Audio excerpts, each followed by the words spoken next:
ত্রিপুরা রাজ্যের যে জনজাতি গোষ্ঠীর যে প্রধান সমাজপতি তাদেরকে সম্মানিত করা, কারণ ওনারাই সমাজের ধারক বাহক, ওনারাই সমাজ ব্যবস্থাকে টিকিয়ে রাখেন। ওনাদের মার্গদর্শন, ওনাদের চিরাচরিত যে প্রথা সে অনুযায়ী আমাদের যে সমাজ জীবন সেটা এক সুন্দর মাত্রায় পৌঁছে।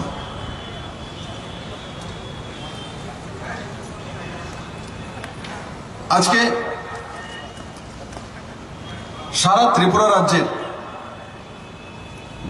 এই ছোট ছোট জনগোষ্ঠী যারা রয়েছেন তাদের মধ্যে এক উচ্ছ্বাস, আনন্দ যা আমাদেরকে চিহ্নিত করা হয়েছে, আমাদেরকে সম্মানিত করা হয়েছে। এই সম্মানটা অনেক দেরি হয়েছে, আর তার পেছনে ভারতীয় কৃষ্টি সংস্কৃতি মানার মতো, এই সভ্যতাকে বোঝার মতো বিচারধারা সরকার এখানে ছিল না, তার কারণে দেরি হয়েছে। মহারাজা বীর বিক্রম কিশোর মাণিক্য ও রাজন্য পরিবার সমাজপতিদেরকে সনদ দিতেন, তার মানে সম্মানিত করা। ছোট ছোট জনগোষ্ঠীকে সার্টিফিকেট দিতেন, কিন্তু মাঝখানে এই প্রথা বন্ধ করে দেওয়া হয়েছে। এই সমাজকে ভাঙার চেষ্টা হয়েছে, সেই সংস্কৃতির কৃষ্টিকে ভেঙে দেওয়ার, গুড়িয়ে দেওয়ার বহু প্রচেষ্টা হয়েছে। আমি শান্তিকালী মহারাজজিকে, অতুল দেববর্মা মহোদয়কে এবং পূর্ণচন্দ্র দেববর্মাকে ধন্যবাদ জানাই যে আপনাদের প্রচেষ্টায়, আপনাদের অবিরল যে পরিশ্রম, তার কারণে আজকে ত্রিপুরার ক্ষত্রিয় সমাজ বেঁচে আছে। সে ব্যবস্থা বিদ্যমান, যতই চেষ্টা করুক না,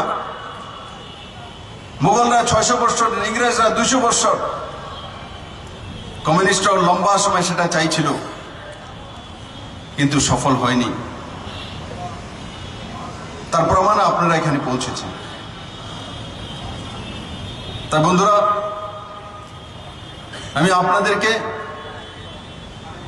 অনেক অনেক ধন্যবাদ জানাই। আপনাদের কাছ থেকে অনেক কিছু শেখার আছে। আপনারা এই মাটির মানুষ, এই মাটিকে বোঝেন, বাসকরলকে বোঝেন, ত্রিপুরার সংস্কৃতিকে বোঝেন, ত্রিপুরার মাটিকে বোঝেন, জলবায়ুকে বোঝেন। আজকে এই নতুন সরকার আসার পর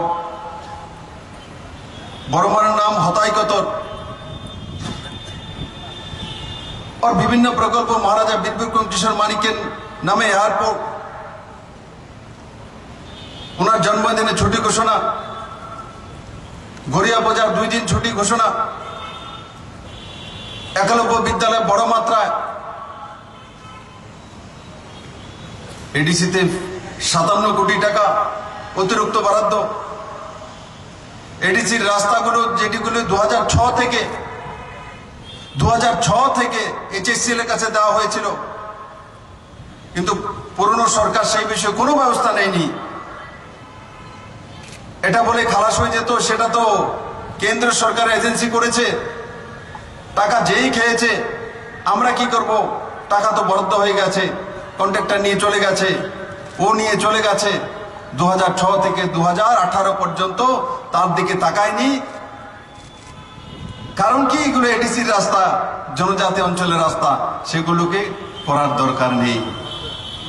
কিন্তু এই সরকার সিদ্ধান্ত নিয়েছে ক্যাবিনেটে, যে রাস্তাগুলো আগেও মঞ্জুরি ছিল, টাকা গিয়েছে, কে খেয়েছে, কোথায় গিয়েছে, জনজাতিরা জিজ্ঞাসা করবে না কেন আমাদের রাস্তা এখানে হয়নি, রাস্তার বদলে টাকা কে নিয়ে গেল?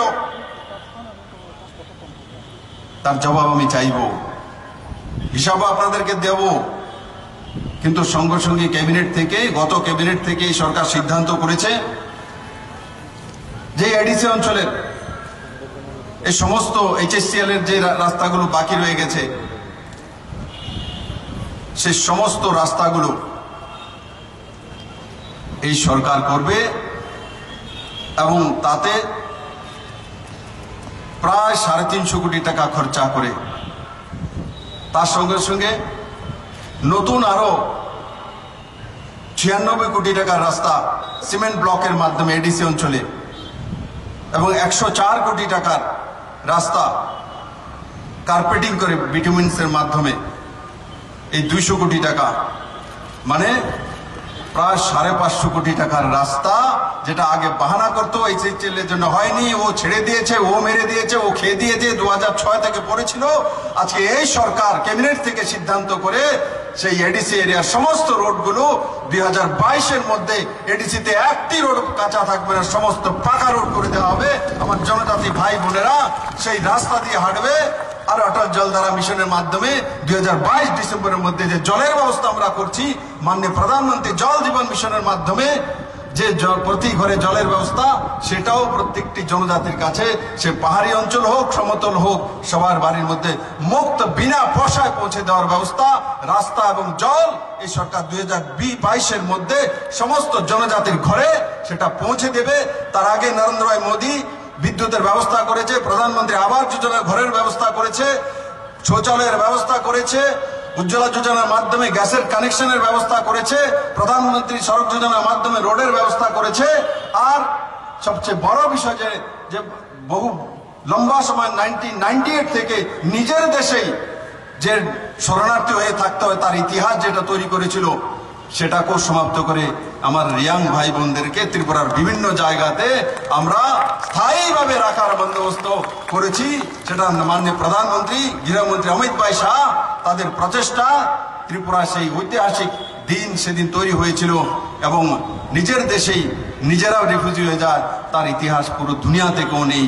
এই সৃষ্টি হয়েছিল এই ত্রিপুরা রাজ্যের মধ্যে, আজকে তারও সমাপ্তি মাননীয় প্রধানমন্ত্রীজি করেছেন। আমি আশা করি আমার সমস্ত জনজাতি ভাই বোনেরা তাদের কৃষ্টি সংস্কৃতি এবং যে বিচারধারা মানসিকতা সেটাকে নিয়ে ত্রিপুরাকে শক্তিশালী করবে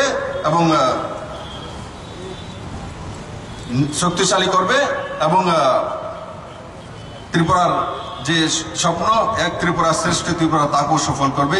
আমি আবারও সবাইকে অনেক অনেক ধন্যবাদ জানিয়ে আমি আমার ভাষণ সমাপ্ত করছি। জয় হিন্দ, ভারত মাতা কি জয়।